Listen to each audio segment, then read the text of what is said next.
یه نمایشگاه باور نکردنی با ماشین هایی که فقط تو رویا میبینیشون.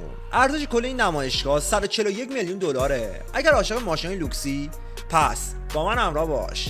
لامبورگینی V12 6.5 لیتری یه هیولای واقعی، قیمت 4 میلیون دلار. بوگاتی شیون اسپورت فقط 20 دستگاه تولید شده، قیمت 4 میلیون دلار. فراری 818 ایتالیایی خوش اسلایل، قیمت 1 میلیون و 600 هزار دلار.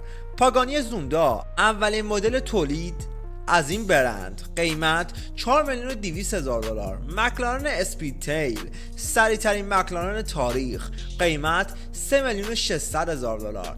استون مارتین فرمول وان دیزوان الهام گرفته از مسابقات فرمول 1، قیمت 4.5 میلیون دلار. مرسدس بنز AMG G1 با همکاری لوئیس همیلتون ساخته شده، قیمت 4 میلیون و 400 هزار دلار. فراری SUV یه فراری متفاوت و خاص، قیمت 650 هزار دلار. فورد GT بدن فیبر کربن خاص و کمیاب، قیمت 1 میلیون و 200 هزار دلار. فراری SP2 نسخه محدود، فقط چند تا تولید شده، قیمت 3.5 میلیون دلار. فراری SP3 V12 فقط 15 دستگاه، قیمت 7 میلیون دلار.